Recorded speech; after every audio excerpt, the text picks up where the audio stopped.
Hola a todos y bienvenidos de nuevo a Historias de Terror. Sé que muchos de ustedes utilizan estos episodios para quedarse dormidos, así que, antes de que se entreguen al sueño, me encantaría que dejaran un comentario diciéndome desde dónde están escuchando en el mundo. Además, no olviden darle me gusta y suscribirse si están disfrutando de los episodios. Gracias por estar aquí. Historia 1. Estas dos experiencias ocurrieron con apenas un mes de diferencia. La primera le sucedió a mi cuñado y la segunda yo la viví en carne propia. Así que aquí va todo el relato. Corría el año 2007. En ese entonces, mi hermana y su esposo vivían en la misma casa móvil que compartía con mi madre. Yo estaba en la secundaria en aquel tiempo. Una noche de sábado, mientras mi cuñado trabajaba en su turno de seguridad, mi hermana y yo acompañamos a mi mamá a un servicio en la iglesia. Aquellas reuniones solían extenderse hasta las 8 o 8:30 de la noche, por lo que casi siempre regresábamos a casa alrededor de las 9. Aquella noche, al llegar, notamos algo extraño. Generalmente mi cuñado ya estaba dentro esperándonos, pero esta vez lo encontramos afuera, parado solo y con una expresión como si hubiera visto un espectro. Al entrar con el auto al cobertizo, me llamó la atención que todas las luces de la casa estaban apagadas. Apenas bajamos, él levantó la mano, señaló la vivienda y con una voz temblorosa dijo: «Yo no entro ahí solo». Le preguntamos qué había ocurrido, y esto fue lo que nos contó. Al llegar, mientras caminaba por el cobertizo y me disponía a entrar, escuché lo que parecía un grupo de personas hablando y riendo dentro de la casa. También sonaban cubiertos y platos, como si se tratara de una cena o una reunión, pero todas las luces estaban apagadas. Pensé que ustedes me estaban jugando una broma. Subí los escalones, saqué mi llave y todavía podía oír las voces apagadas, las risas e incluso música. Pero justo en el momento en que introduje la llave en la cerradura, escuché claramente que alguien hizo «shh», y en ese instante todo quedó en un silencio absoluto, como si hubieran apagado un interruptor. Abrí la puerta y de pronto escuché lo que sonaba como una estampida de personas corriendo hacia la parte opuesta de la casa. En ese punto empecé a sospechar que no era una broma, sino que quizás alguien se había metido y estaba intentando escapar antes de ser descubierto. Entonces corrí hacia la parte trasera para interceptarlos en la puerta de atrás, pero al llegar no había ningún ruido. Pensé que quizás se habían quedado dentro para evitar encontrarse conmigo, así que volví corriendo a la entrada principal. Abrí la puerta y entré. La casa estaba en penumbras y en completo silencio. Encendí todas las luces, revisé cada habitación y no encontré nada fuera de lugar. No había señales de que alguien hubiera estado allí. Fue entonces cuando salí corriendo y me quedé afuera esperando a que ustedes regresaran.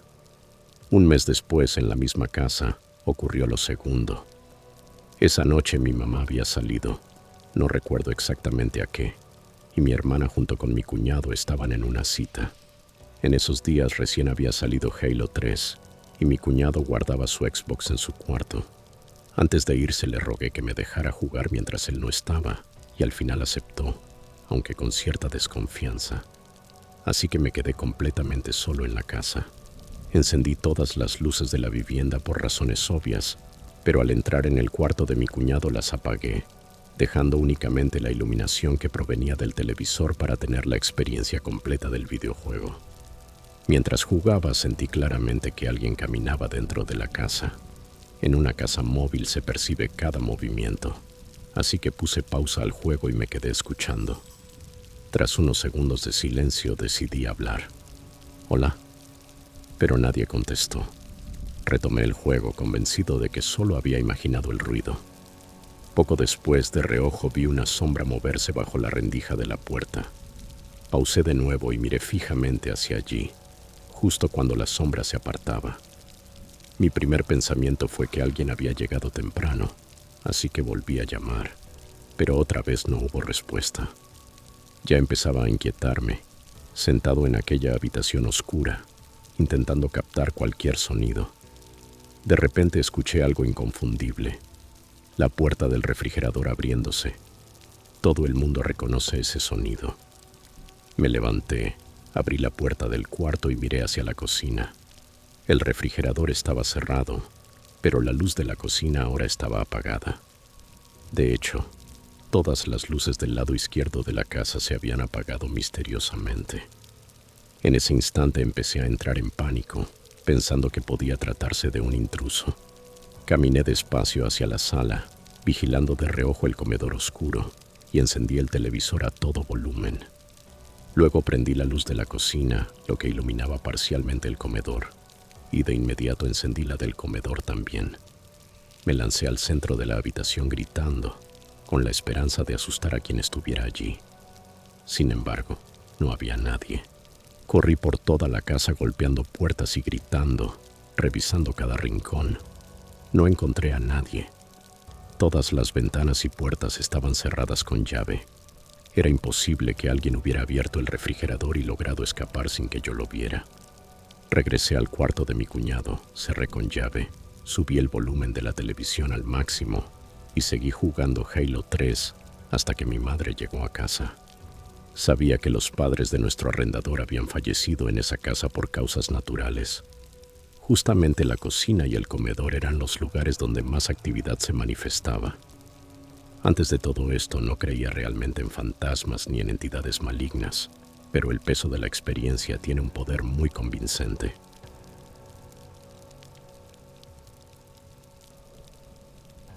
Historia 2. ¿Quién no disfruta de un buen relato de fantasmas, especialmente en épocas navideñas? He revisado incontables testimonios de lo paranormal y lo sobrenatural en artículos de internet y programas de televisión. Hablo desde la experiencia cuando digo que, hasta que no te sucede a ti, es difícil creer en estas historias. Reconozco abiertamente que algunas resultan más verosímiles que otras, y que muchas de las que circulan hoy en día no son más que basura inventada. Dicho esto, le pido al oyente que mantenga la mente abierta. Mi intención al compartir este relato no es convencer a nadie de la existencia de lo paranormal, sino simplemente relatar lo que viví. Tal vez alguien en la audiencia haya pasado por algo parecido y encuentre consuelo en saber que no está solo y que existen cosas que la ciencia no siempre puede explicar. Debo advertirles, las cosas se pondrán bastante intensas. Cuando estaba en la Facultad de Derecho, mi profesor solía decir: a veces es difícil permanecer objetivo, y en la realidad subjetiva eso se complica aún más. No puedo estar más de acuerdo. Provengo de una familia adinerada. Mi abuelo fue cofundador de una de las mayores farmacéuticas de Canadá. Mi padre siguió sus pasos y, con el tiempo, asumió el cargo de director ejecutivo cuando mi abuelo ya no pudo seguir al mando. No me detendré demasiado en este tema, pero esa circunstancia influyó bastante en mi decisión de estudiar Derecho. Amo a mi familia, pero no soy ciego ante las prácticas injustas en las que suelen incurrir las grandes farmacéuticas, y la empresa de mi familia no era la excepción. Por eso elegí convertirme en abogado laboral. Quería proteger al hombre pequeño de ser aplastado por las grandes corporaciones. Me gusta pensar que en algunos casos marqué una diferencia, aunque no voy a mentir, los buenos no siempre ganan. Pero esta historia no trata de eso. Perdón si parezco estar dando un sermón. Simplemente quería que conocieran un poco más de mí antes de entrar en lo sucedido. Volvamos al invierno de 1985, a finales de diciembre, justo en Navidad. Como mencioné antes, mi abuelo fundó su empresa en Canadá, pero mi padre había nacido en Nueva Inglaterra, y fue allí donde crecimos mi hermana y yo. Cada año mi padre y mi abuelo se iban de cacería a Nueva York, en una propiedad al norte del estado. Mis abuelos eran dueños de una vieja mansión, y allí pasábamos la mayoría de nuestras navidades.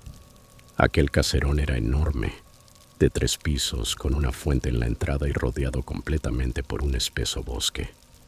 No recuerdo con exactitud toda la historia del lugar, pero sé que en tiempos coloniales funcionó como hospital, y que muchas personas murieron allí debido al desconocimiento médico de la época.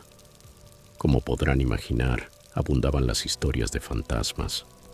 Sin embargo, mi hermana y yo no les prestábamos mucha atención. Estábamos más interesados en jugar a las escondidas o corretearnos por los interminables pasillos.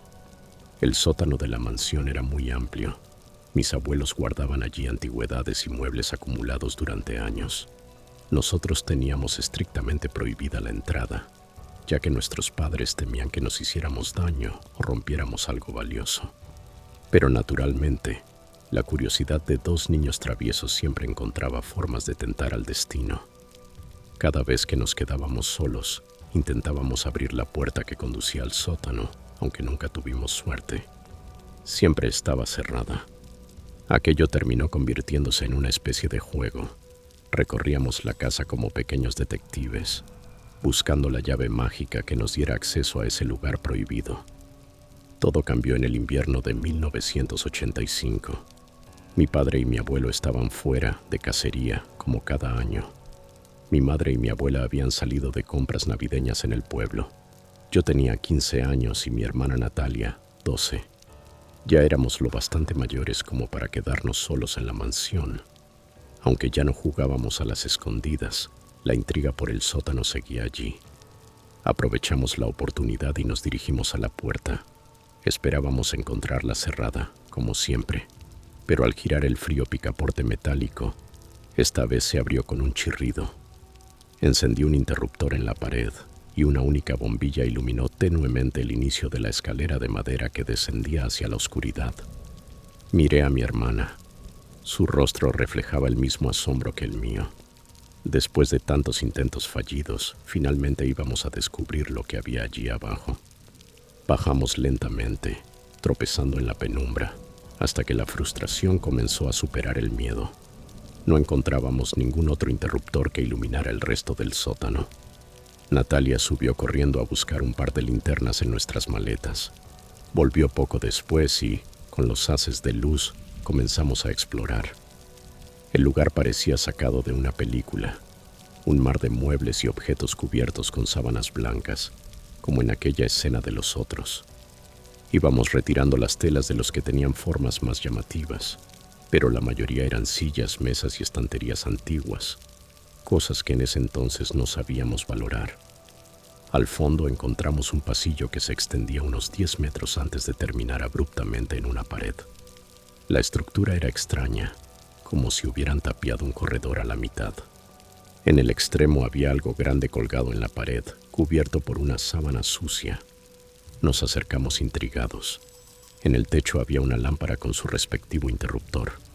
Lo accioné y el pasillo quedó iluminado.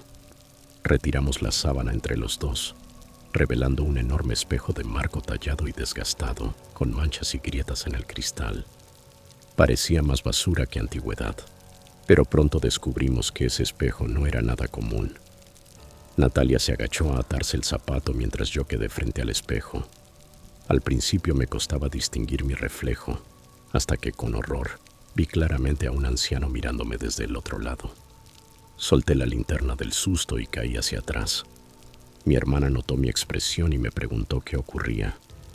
Vi a un viejo en el espejo, lo juro por Dios, le respondí. Ella se levantó rápido y miró de frente el cristal. De inmediato se quedó inmóvil, temblando de pies a cabeza. Me reincorporé y volví a mirar. Ahora solo veía nuestros reflejos habituales, aparte del rostro aterrorizado de Natalia. Coloqué una mano en su hombro para preguntarle si estaba bien, pero antes de decir algo ella lanzó un grito desgarrador, tan fuerte que pensé que el espejo se rompería. Salió corriendo escaleras arriba, llorando desconsolada. Yo apagué la luz y la seguí. Esa noche Natalia no dejó de llorar en su cama, y a partir de entonces nunca volvió a ser la misma. Se volvió fría, distante, y esa actitud se prolongó por años. A medida que crecía, se volvió amarga con todos y comenzó a sufrir terrores nocturnos. Siempre despertaba gritando frente al espejo de su tocador. Yo sabía que lo que había visto en aquel viejo espejo del sótano era el origen de todo. Lo que yo presencié fue espantoso, pero con el tiempo logré olvidarlo. En cambio, lo que ella vio fue tan terrible que la marcó para siempre. Cada vez que intentaba hablar del tema, ella me callaba de inmediato. Incluso llegó a amenazarme con matarme mientras dormía si volvía a mencionarlo. Una vez me atreví a comentarlo con mis padres, pero lo único que hicieron fue regañarme por haber bajado al sótano. No obstante, ellos también notaban la conducta extraña de Natalia. Pronto comenzó a asistir a terapia y poco después fue diagnosticada con esquizofrenia. Sus terrores nocturnos empeoraron y empezó a caminar dormida, deteniéndose frente a los espejos de la casa para contemplarse durante horas, hasta soltar alaridos. Desde niña había sido buena para el dibujo. Antes de aquel día en la mansión, hacía ilustraciones de nuestra familia, flores o pajaritos. Después comenzó a dibujar a una mujer deforme, con la mitad del rostro destrozado. Su salud mental fue deteriorándose. La medicaron con todo tipo de fármacos que detuvieron los gritos, pero la redujeron a una sombra de sí misma. Apenas podía quedarse sentada, mirando al vacío. Eso destruyó a nuestra familia. Mis padres nunca lograron ponerse de acuerdo sobre cómo tratarla. Mi padre quería internarla en un hospital psiquiátrico. Mi madre se oponía rotundamente.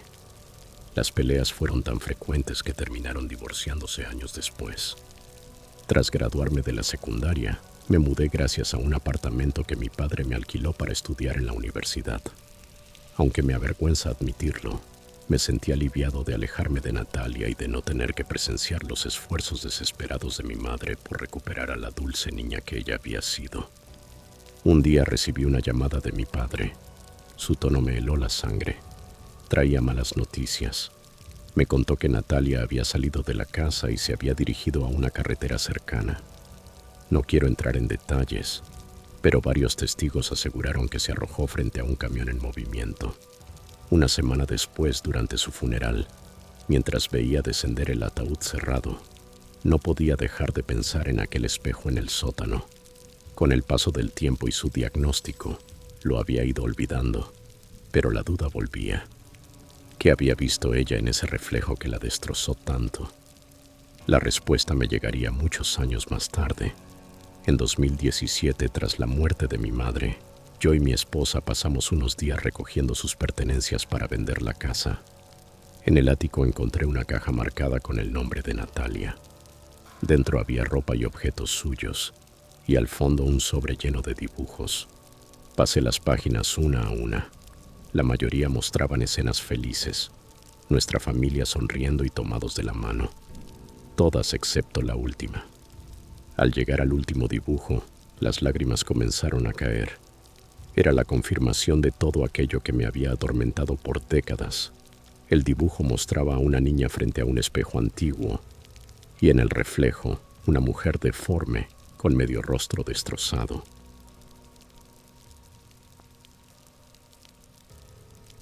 Historia 3. Todo esto ocurrió a lo largo de un año. En el otoño de 2005 me mudé a Goldstein Hall para mi primer año de universidad. Goldstein Hall era el clásico dormitorio de 3 pisos construido en los años 60, ya bastante desgastado por el tiempo. Mi habitación era el típico cubo de bloques de hormigón. Nada lujoso, pero sería mi hogar durante ese curso. Muy pronto me sumergí en la vida universitaria. Clases, deportes, fiestas y una dieta a base de pizza. Al principio todo era normal. Mi compañero de cuarto, Alex, era un chico muy tímido, fan de las computadoras y de ver partidos de fútbol americano.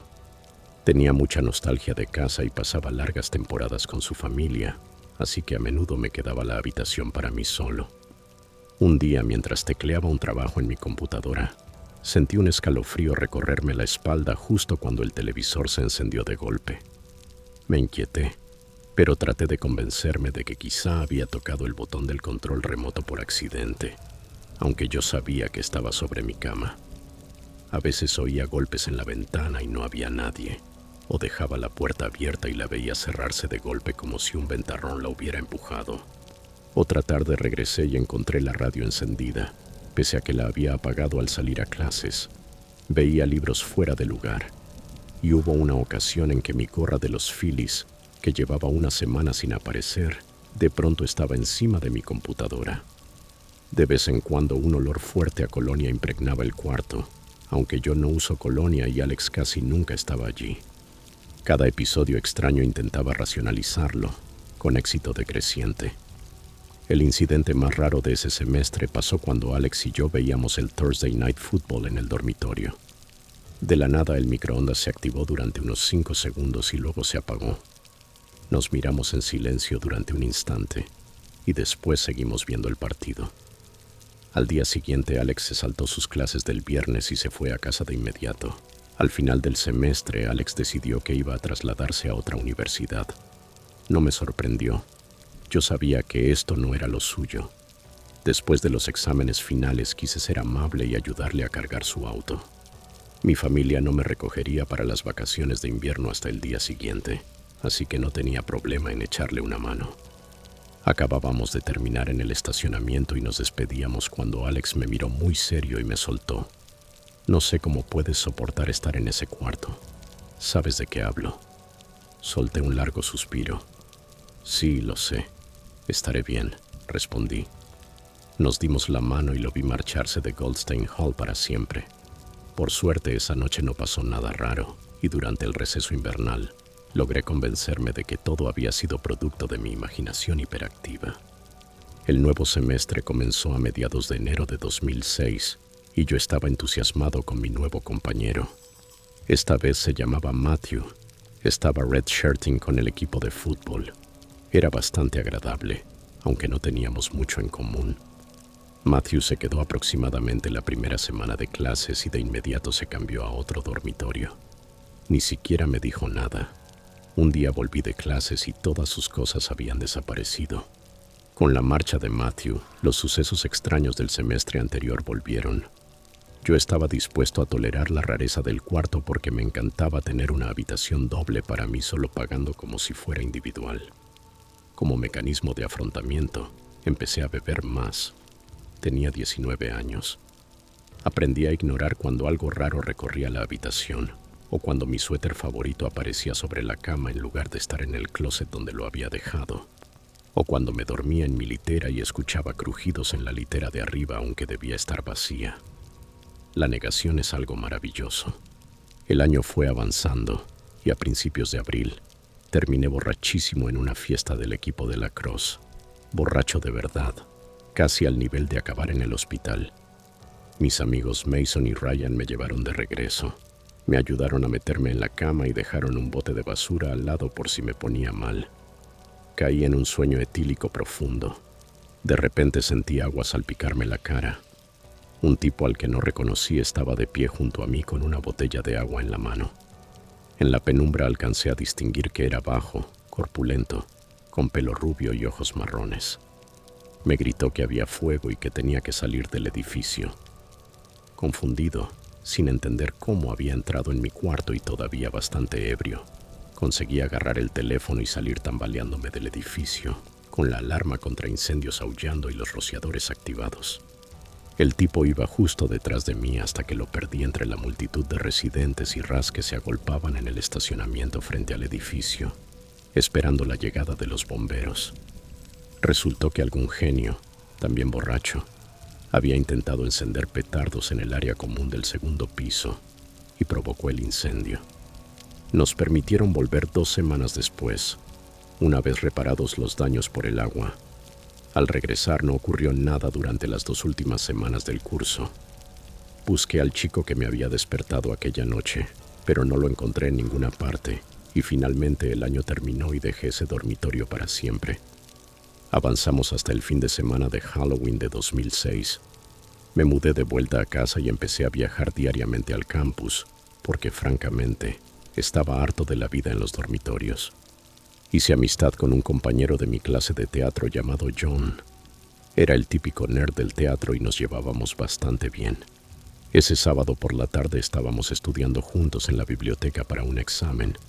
Por ser fin de semana de Halloween comenzamos a hablar de experiencias raras. Fue cuando mencioné que en Goldstein Hall me habían pasado cosas extrañas. John me miró fijo y dijo, «Sabes que allí murió un chico en los 80, ¿verdad?» Mi tío estudiaba aquí entonces y me lo contó. John siguió relatando que, en abril de 1986, un grupo de chicos de una fraternidad decidió encender una bomba de humo en el área común del segundo piso de Goldstein Hall. Se desató un fuego que se salió de control y un estudiante murió. Lo encontraron en su dormitorio del primer piso. Aparentemente falleció por inhalación de humo mientras intentaba escapar. Naturalmente la historia me impresionó y la curiosidad me pudo. Le pregunté a John si quería revisar los anuarios que estaban en la biblioteca. Aceptó y conseguimos el anuario de 1986. Pasé las páginas y me quedé de piedra al encontrar lo que temía encontrar. Una página conmemorativa dedicada a la víctima del incendio, Kevin W. Anderson, nacido el 15 de agosto de 1967 y fallecido el 6 de abril de 1986. La foto sonriente de Kevin era exactamente la del chico que me había despertado en mi dormitorio la noche del incendio.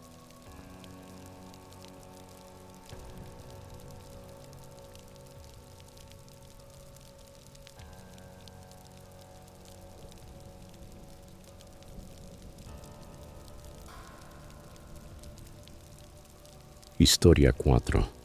Han pasado 10 años desde la primera vez que puse un pie en esa casa. Esta ha sido la experiencia más aterradora de mi vida.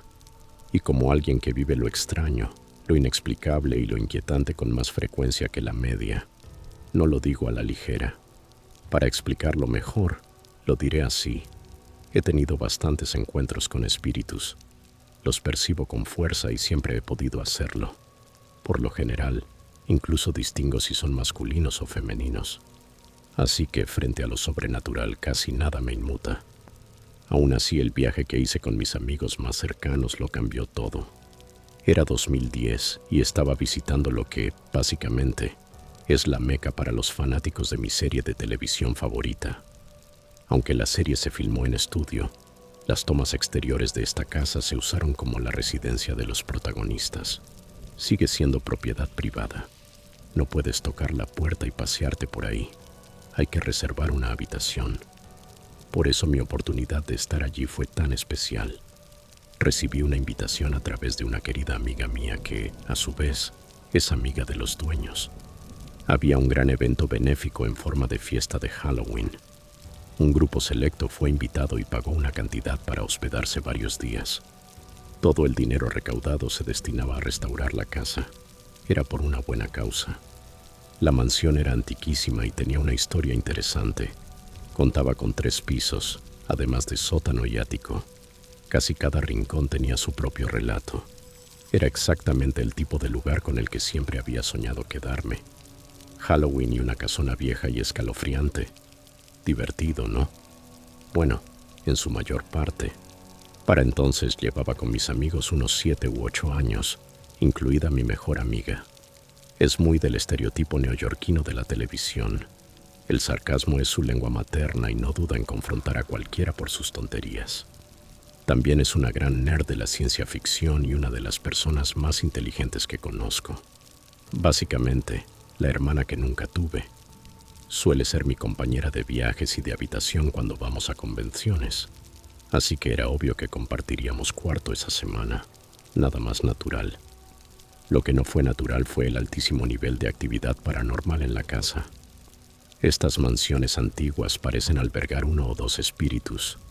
Bueno, al menos 1 por piso. La mayoría no me molestaron. Incluso a veces su presencia me resultó reconfortante.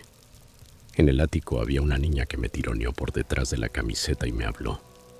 En los corredores cercanos a la gran escalera había un hombre que me saludó e incluso me salvó de caer por los peldaños de mármol. En el sótano y cerca del salón de baile vi presencias que creí eran el propietario original y su esposa. Todos ellos eran inofensivos. Sin embargo, en el ala que albergaba los antiguos cuartos de servicio se sentía algo distinto. Definitivamente había algo allí, algo oscuro. La casa, enorme, parecía llena de vida. Cada habitación ocupada por gente del evento, salvo el sótano. Los cuartos más grandes alojaban de 3 a 5 personas. Para mi amiga y para mí, eso significaba compartir una de las habitaciones pequeñas del ala donde antes dormía el personal. No me importó en lo absoluto. Estaba feliz y agradecida de estar allí. Pero desde el instante en que crucé el umbral de nuestra habitación, algo se sintió mal.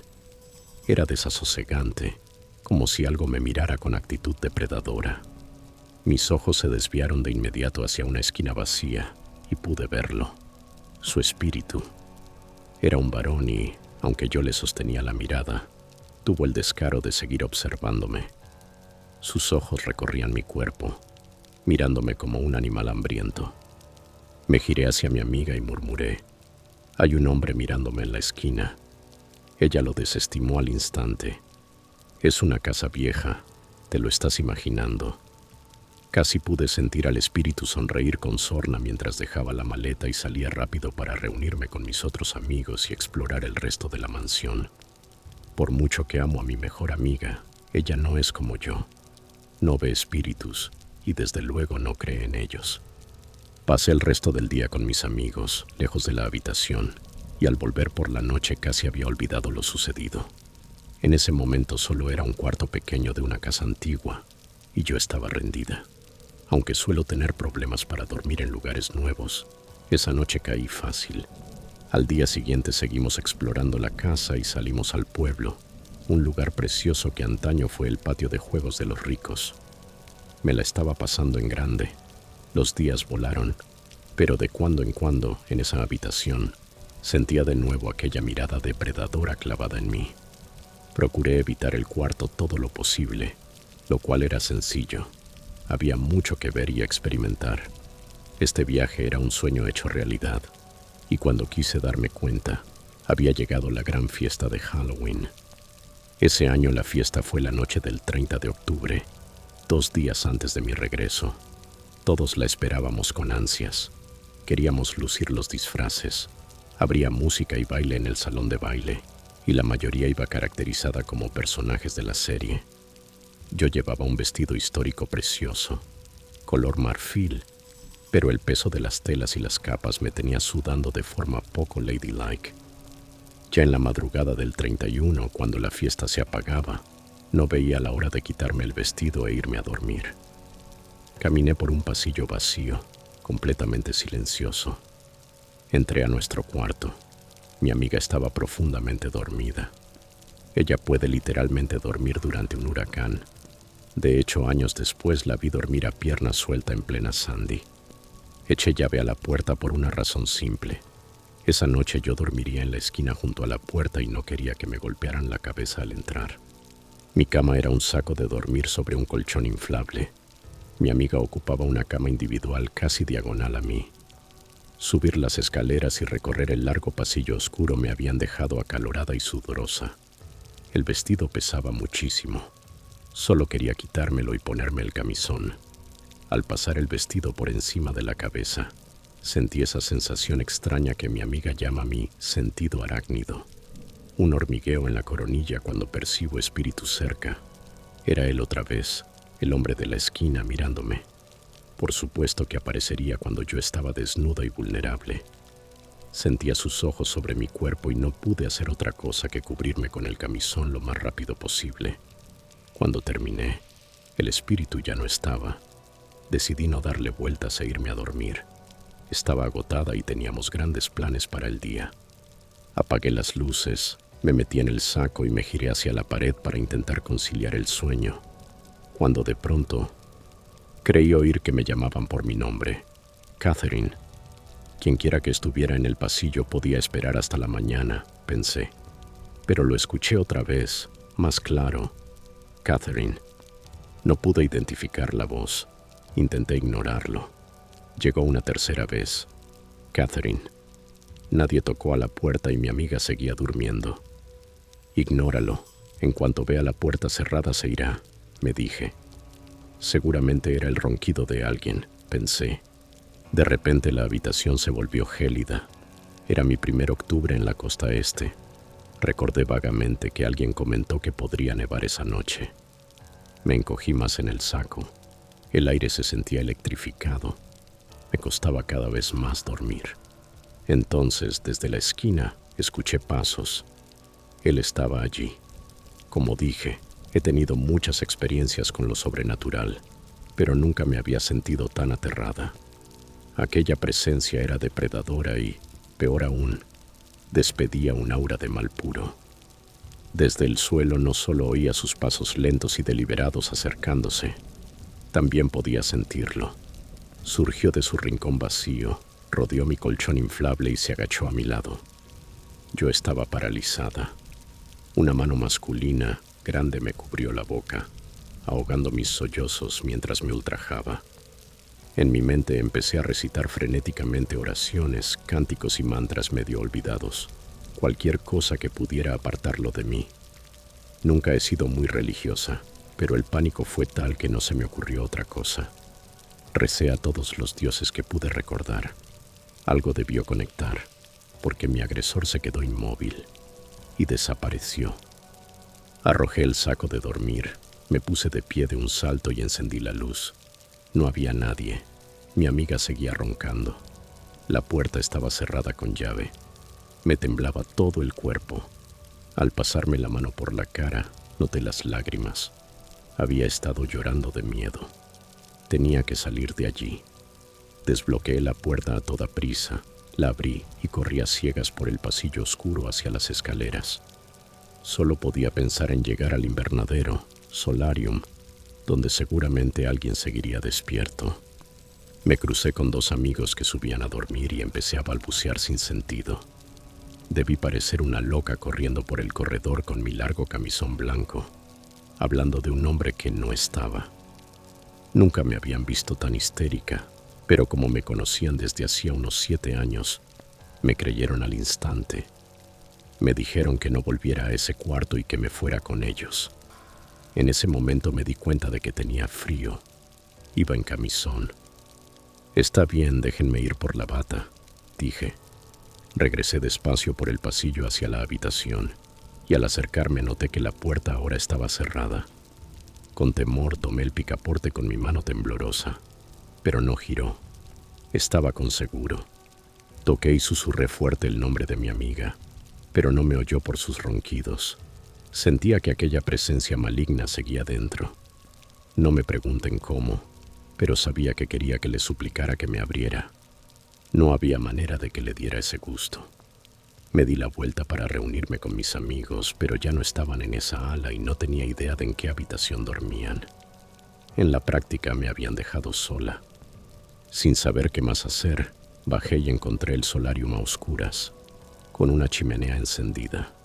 Sabía que no dejarían el fuego sin vigilancia por mucho tiempo, así que me hice un ovillo y esperé a que alguien regresara. Se vislumbraba el amanecer a través de los ventanales. Pronto saldría el sol sobre el océano. Vi movimiento en la terraza. Un grupo de chicos, aún ebrios tras la fiesta, caminaba hacia la playa. Uno, al que no reconocía, me preguntó si estaba bien. La historia de lo que acababa de vivir me salió entera. Nos sentamos a hablar hasta que salió el sol. Me pareció parecido al actor John Gilbert y me atrajo de inmediato. Tiempo después empezamos a salir. Con la casa volviendo a la vida esa mañana, conté la experiencia a una amiga, quien dijo que en el grupo había alguien aún más sensible a lo paranormal que yo. Hablé con esa persona y le pedí que subiera un minuto a mi habitación. No le di ningún detalle de lo ocurrido. Al entrar miró directo a la esquina con gesto serio. «Catherine, no puedes quedarte aquí esta noche. Toma todas tus cosas y vete. No dejes nada y no regreses a este cuarto. Volverá por ti esta noche y te atacará». Me quedé con la boca abierta, pasmada y horrorizada. Se me erizó cada vello del cuerpo. «No entendiste lo que te acabo de decir. Apúrate, recoge tus cosas y vámonos». Miré la cama de mi amiga. ¿Y ella? A ella no la busca. Te quiere a ti. Se me heló la sangre. Rápidamente recogí todo y me mudé a una habitación vacía justo enfrente. La última noche del viaje no pasó nada, y al día siguiente tomé el vuelo de regreso a casa. Pensé que había terminado. Pero al año siguiente volví a la mansión para la fiesta de Halloween. Mi novio, el que se parecía a John Gilbert, me había propuesto matrimonio ese año, pero una semana antes del viaje todo se vino abajo y terminamos. Fui con mi mejor amiga, como el año anterior. Todos debíamos alojarnos en la casa de la puerta, Gatehouse, pero se averió la caldera y nos trasladaron a la casa principal. Resultó que nos asignaron el cuarto en el que yo había dormido la última noche del año anterior. Me sentía segura en esa habitación, aunque sabía que estaba frente a su cuarto. Creí que estaría bien. Me equivoqué. Esa noche mi amiga estaba en una cama individual y yo otra vez en el suelo, con saco y colchón inflable. La puerta tenía pestillo y el cuarto no estaba a oscuras. Una lamparita en la mesilla quedaba encendida. Desde lo ocurrido el año anterior desarrollé una insomnio horrible y a veces pasaba días sin dormir, pero conseguí cabecear un rato. Algo me despertó. Todo estaba en silencio. Entonces sentí el hormigueo familiar. Estoy segura en este cuarto. La puerta está cerrada, me repetí como mantra. Y escuché movimiento al otro lado del pasillo. Desde el suelo veía claramente debajo de la puerta. No veía a nadie, ni nada. Entonces oí los pasos. Él sabía que yo estaba allí. Venía por mí. Los pasos venían de esa esquina del cuarto de enfrente. Se detuvieron justo frente a mi puerta. No había nadie. El hueco bajo la puerta mostraba vacío, donde deberían asomarse unos pies. Y aún así, el picaporte empezó a sacudirse. Contuve la respiración mientras lo veía moverse cada vez más rápido, y se detuvo. Entonces toda la puerta empezó a vibrar y golpearse. Me puse a llorar. Me encogí en posición fetal sin quitar los ojos de la puerta. Nunca me había sentido tan indefensa. Finalmente todo cesó. Ni un sonido en el pasillo. Se había ido. Pero ni loca salía de la habitación hasta que amaneciera. Por la mañana le dije a mi amiga que no podía quedarme ahí. De hecho, ya no podía permanecer en esa ala de la casa. Dormiría donde fuera. En el sofá delante de la chimenea, en la torre, en el ático, en el sótano. En cualquier sitio, menos allí. Terminé durmiendo en el sofá la noche siguiente, pero dejé mi maleta en la habitación con mi amiga. A la mañana siguiente, con la luz alegre del día, regresé al cuarto a buscar ropa limpia para ducharme. Al acercarme vi algo extraño. Había una manzana roja colocada en el suelo, frente a la puerta. Supe que era para mí. Era un mensaje de algún tipo. La puerta estaba cerrada, así que toqué, llamando a mi amiga. Asomó la cabeza desde otra puerta, más abajo en el pasillo. Creí que estabas adentro. No, dormí abajo anoche. Entonces, ¿quién cerró con llave? ¿Y esa manzana es tuya? No es mía. Bromeó diciendo que alguien me había dejado un bocadillo de medianoche. Reí, pero no toqué la manzana. Pedí la llave de repuesto al propietario y al entrar vi toda mi ropa y mis cosas tiradas por la habitación. Alcancé mi límite. No podía más. Hice la maleta y pasé el resto del viaje en el cuarto de la torre con mis amigos. Me ha tomado mucho tiempo poder hablar de esto. He vuelto muchas veces a esa casa, pero nunca me he alojado de nuevo en ese ala. Y aún así, lo sigo sintiendo allí, en la esquina de aquella habitación, esperándome en la oscuridad.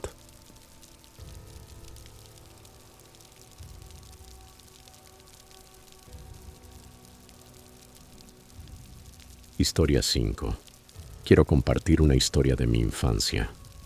Nunca he sido sensible a lo paranormal, pero hubo un encuentro en mi vida que me marcó profundamente. Soy originario de un pueblito en el norte de New Hampshire, a tiro de piedra de la frontera con Canadá. Después de que mi abuela falleciera en 1996, nos mudamos a su casa al otro lado del pueblo. Nunca llegué a conocer a mi abuela por la relación complicada que tenía con mi padre. Sobre eso hablaré más adelante. La casa era una construcción antigua de 2 plantas que recordaba un estilo victoriano, aunque tenía una apariencia extraña. Parecía como si hubieran edificado 2 casas muy juntas y en algún momento hubieran decidido unirlas en una sola. Muchos de los dormitorios del segundo piso tenían el techo muy inclinado por lo raro de la arquitectura. Yo los llamaba rebanadas de pizza. El dormitorio principal estaba en la planta baja y allí dormían mis padres. A mí me dijeron que escogiera una de las habitaciones de arriba. Como comenté, la mayoría eran rebanadas de pizza, pero había una al otro lado del pasillo que se veía normal. Elegí esa. Durante los primeros 2 meses no pasó nada, hasta que todo cambió una noche. Recuerdo que tormentaba afuera y me costaba conciliar el sueño. Sentía un picor insistente en la nuca y la garganta me ardía como si estuviera en llamas. Al principio pensé que me estaba enfermando. Estaba a punto de levantarme por un vaso de agua cuando vi a alguien de pie en el marco de la puerta. Era un hombre de mediana edad mirándome con una furia helada. No tenía idea de quién era. Pensé que alguien se había metido en la casa. Intenté gritar, pero la sensación en la garganta me lo impedía. El desconocido me fulminó con la mirada y luego se dio la vuelta. En ese momento, un relámpago iluminó el dormitorio. Lo que vi en ese destello me heló la sangre. La parte posterior de la cabeza del hombre no estaba.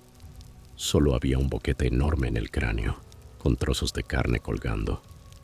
Yo tendría 7 años y jamás había visto cómo lucía el interior del cráneo de una persona.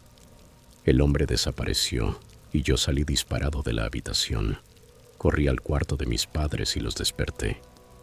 Después de calmarme, le conté a mi madre lo que había visto en la puerta. Recuerdo que mis padres se miraron con preocupación, pero no dijeron nada. Ni siquiera intentaron convencerme de que solo había sido una pesadilla.